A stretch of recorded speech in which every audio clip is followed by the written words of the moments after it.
बिस्मिल्लाहिर्रहमानिर्रहीम। अच्छा बच्चों, आपकी सेकंड ईयर का चैप्टर नंबर 14 चल रहा था जिसका नाम था इलेक्ट्रोमैग्नेटिज्म।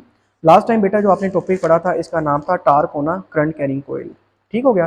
लास्ट टाइम आपने ये टॉपिक पढ़ा था और आज हम इस चैप्टर का सबसे लास्ट इंपॉर्टेंट लॉन्ग क्वेश्चन पढ़ने जा रहे हैं जिसका क्या नाम है, गैल्वेनोमीटर। ठीक है, तो गैल्वेनोमीटर बेटा स्टार्ट करते हैं। सबसे पहले गैल्वेनोमीटर होता क्या है, तो सबसे पहले बेटा गैल्वेनोमीटर आपने डिफाइन करनी है।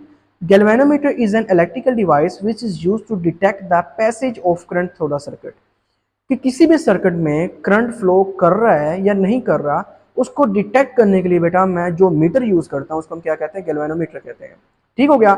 Also it is also use to measure the small current. अगर बहुत स्मॉल करंट को मुझे मेजर भी करना हो तो वो भी ये काम कर सकता है, जबकि एक्चुअली में अगर मुझे करंट मेजर करना हो तो उसके लिए मैं एमीटर का यूज करता हूँ। ठीक हो गया। तो गैल्वेनोमीटर क्या है, एक ऐसी डिवाइस, गैल्वेनोमीटर क्या है, एक ऐसी डिवाइस जो कि करंट के पैसेज को डिटेक्ट कर सकती हो। नेक्स्ट प्रिंसिपल क्या है, प्रिंसिपल बेटा ये है, the torque act on a current carrying coil when placed in magnetic field. आपने लास्ट टाइम में पढ़ा था कि जब भी किसी कॉइल को हम मैग्नेटिक फील्ड के अंदर रखते हैं तो उसके ऊपर टार्क अप्लाई होता है, जिसके नतीजे में वो जो कॉइल है वो रोटेट करना शुरू कर देती है। और इसका फार्मूला हमने कल को प्रूफ किया था, tau is equal to NIBA cos of alpha. ठीक है। अब नेक्स्ट चलते हैं कंस्ट्रक्शन के ऊपर। तो कंस्ट्रक्शन बेटा सबसे ज्यादा इंपॉर्टेंट पार्ट है इसका, ये जरा गौर से समझ लीजिएगा। कंस्ट्रक्शन में हमने क्या लेना है बेटा, एक यू शेप हमने मैग्नेट लिया जिसके एक नॉर्थ और साउथ पोल है, और ये कनकेव शेप, कनकेव यानी कि मींस थोड़े से तिरछे तिरछे हैं। ठीक हो गया। तो ये यू शेप हमने मैग्नेट लिया, इसके एक नॉर्थ पोल है और एक साउथ पोल है। ठीक हो गया। और दरमियान में हमने एक रेक्टेंगुलर कोयल को प्लेस कर दिया और ये एक वायर के साथ हैंग की हुई है। ठीक है, यानी कि लटकाया हुआ है। और ये कोयल जो है इस मैग्नेट जो पोल्स हैं इनके दरमियान में रोटेट करने के कैपेबल है। ठीक हो गया।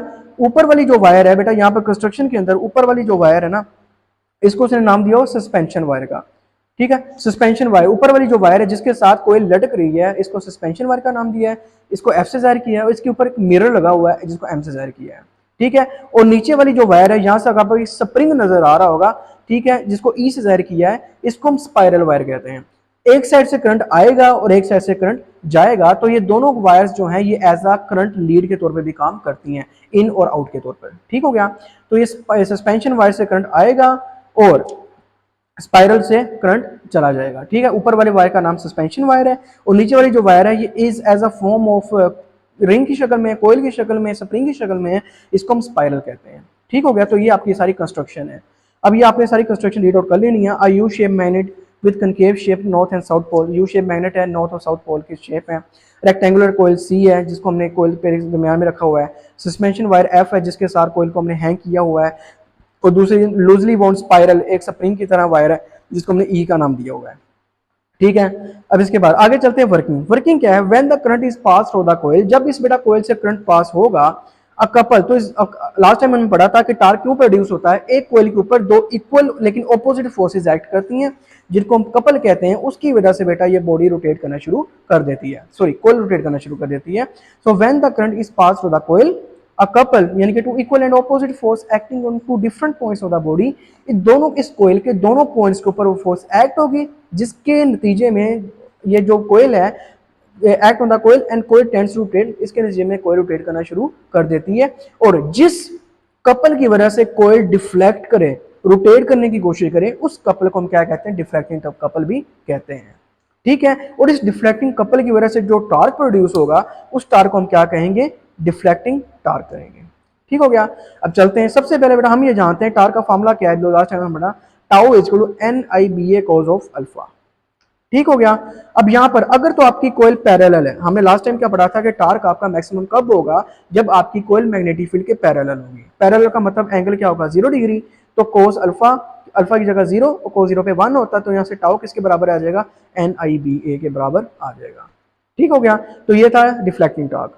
अब नेक्स्ट जो है बेटा है रिस्टोरिंग टार्क। रिस्टोरिंग टार्क क्या होगा, देखिए जैसे जैसे बेटा ये कोयल रोटेट करती जाएगी, ये नीचे जो वायर है ना ये स्पाइरल है, ये स्प्रिंग के तौर पर है, तो ये स्प्रिंग भी क्या करता जाएगा, साथ साथ बाउंड होता जाएगा। ठीक है, ट्विस्ट होता जाएगा, ट्विस्ट होता जाएगा, लेकिन एक वक्त ऐसा आएगा कि ये मजीद ट्विस्ट नहीं हो पाएगा, बल्कि ये फिर दोबारा अनट्विस्ट होने की कोशिश करेगा। इस तरह से ये सारा जो सिस्टम है, जो सारा आपकी कोयल है जो एक डायरेक्शन में मूव कर रही थी, एक वक्त ऐसा आएगा कि यहाँ पर बेटा ये स्पाइरल जो है स्प्रिंग है ये भी साथ साथ फोल्ड होता रहेगा, ट्विस्ट होता रहेगा। एक वक्त ऐसा आएगा कि ये मजीद ट्विस्ट नहीं होगा, ये वापस अनट्विस्ट होने की कोशिश करेगा। तो जब ये अनट्विस्ट होगा तो वो सिस्टम को रिस्टोर करने की कोशिश करेगा, इस सारी कोयल को रिस्टोर लाने की कोशिश करेगा। इस टार्क को हम क्या कहेंगे? रिस्टोरिंग टार्क कहेंगे। ठीक है, एक वो टार्क है जो ऊपर करंट की वजह से प्रोड्यूस हुआ है, डिफ्लेक्टिंग टार्क, और एक वो टार्क है जो इस स्पाइरल की वजह से ऑपोजिट डायरेक्शन में फोर्स प्रोड्यूस होगा, उसको हम रिस्टोरिंग टार्क कहेंगे। ठीक हो गया। तो as a coil turns under the action of deflecting torque, जैसे जैसे बेटा कोयल टर्न करेगी डिफ्लेक्टिंग टार्क के एक्शन में, the suspension wire is twisted which gives rise to the torsional couple which tends to untwist the suspension wire and restore the original position. ठीक हो गया। तो इस स्पाइरल की वजह से सस्पेंशन वायर जो है वो ट्विस्ट होना शुरू हो जाएगी। इसकी वजह से बेटा एक टॉर्शनल कपल क्रिएट होगा जो कि इस वायर को अनट्विस्ट करने की कोशिश करेगा, और इस कपल को हम क्या कहेंगे? रिस्टोरिंग कपल कहेंगे, क्योंकि कपल का काम क्या है? इक्वल और ऑपोजिट फोर्स की वजह से वो कोयल को रोटेट करवाने की कोशिश करता है।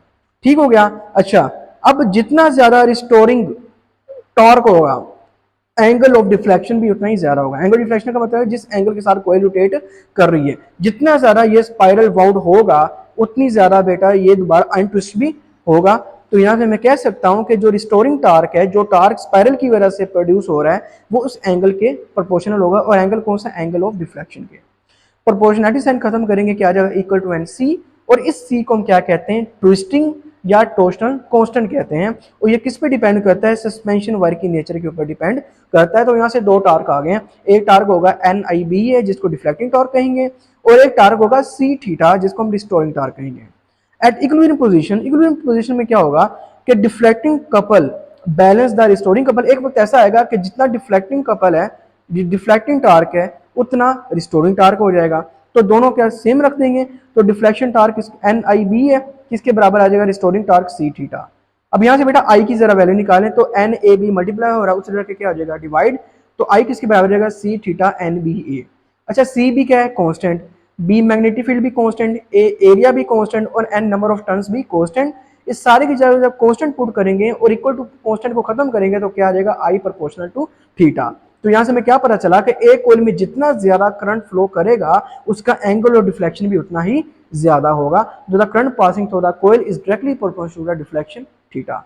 तो ये था बेटा आपका आज का टॉपिक। गैल्वेनोमीटर क्या होता है? आपने बेटा मेन इसकी डिफाइन करनी है, कंस्ट्रक्शन करनी है अलॉन्ग विद द डायग्राम्स। इसमें डिफ्लेक्टिंग टार्क का क्या काम है, रिस्टोरिंग टार्क का क्या काम है, और इक्विलिब्रियम पोजीशन पे इन दोनों को सेम रखकर आपने ये चीज प्रूव करनी है।